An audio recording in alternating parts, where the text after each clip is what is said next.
Hello viewers, বং tube কিচেনে আপনাদের অভিনন্দন। আজকে চিনি দিয়ে আটার পরোটা রান্না করে দেখাবো।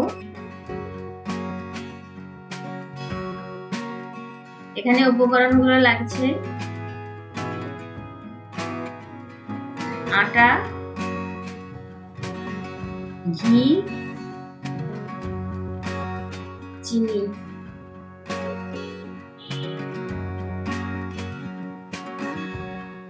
আগে থেকে আটা মেখে কয়েকটা লেচি তৈরি করে রেখেছি। লেচিগুলো এইভাবে বেলে নিয়েছি আমি আগে থেকে। রুটির হাফটাতে চিনি এইভাবে ছড়িয়ে দিতে হবে, তবে একেবারে সাইড পর্যন্ত দেওয়া যাবে না।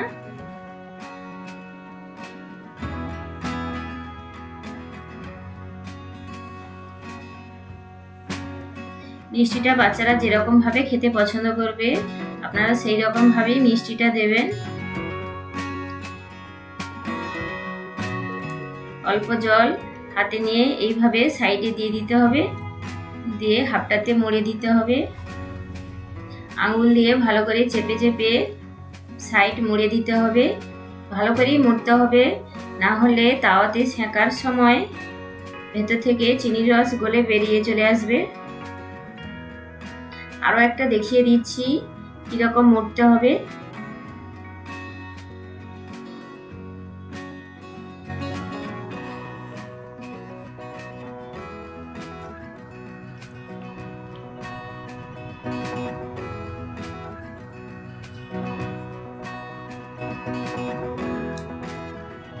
এটা খেতে খুব সুন্দর, বাচ্চারা তো খুবই পছন্দ করে।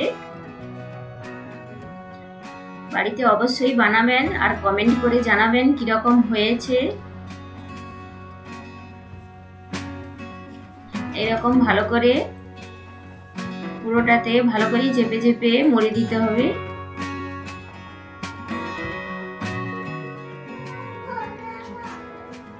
তাওয়াটা গরম হয়ে গেছে, আমি একসঙ্গে দুটো পরোটা তুলে দিচ্ছি।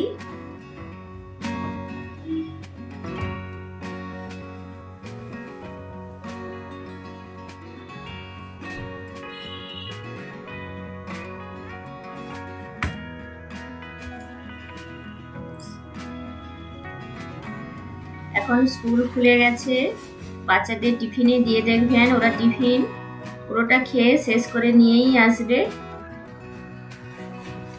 এর সঙ্গে হয় আলু ভাজা, না হলে আলুর তরকারি, খুব সুন্দর লাগে খেতে। এক পিঠ হয়ে গেছে, আর এক পিঠ ভালো করে এইভাবে সাইডগুলো খুন্তি দিয়ে চেপে চেপে ভেজে নিতে হবে। মাঝখানটা খুব সুন্দরভাবে ফুলে যায়, তবে সাইডগুলো এইভাবে খুন্তি দিয়ে চেপে চেপে ভেজে নিতে হয়। সাইড ভালো করে মোড়া থাকলে চিনি রসটা আর বাইরে আসবে না, আর ভালো করে না মোড়া থাকলে চিনি রসটা বাইরে বেরিয়ে আসবে আর পুরো খাওয়াটা পুড়ে যাবে।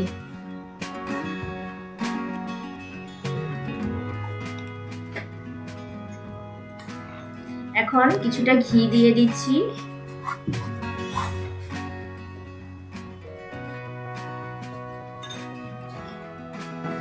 এক পাশ এরকম ভাবে লাগিয়ে একটার উপর আর একটা তুলে দিলেই দু পিঠ ভালোভাবেই ঘিটা লেগে যাবে।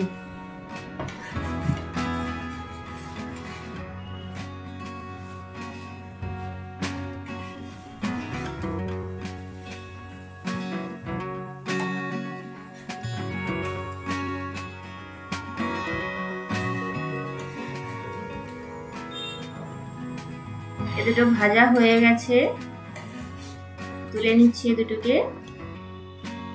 আবারও দুটো ভেজে নিচ্ছি আমি।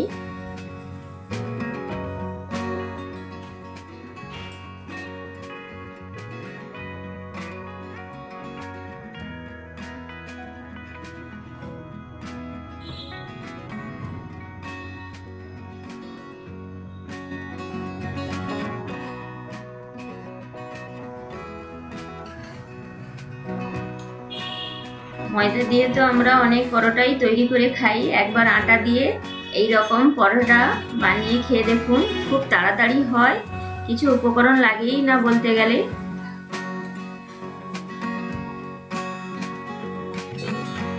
খুব সুন্দরভাবে চিনিটা দেখুন গলে গেছে। বাড়িতে ট্রাই করবেন। সবাই ভালো থাকবেন, সুস্থ থাকবেন। পরবর্তী রেসিপি নিয়ে আবারও হাজির হব।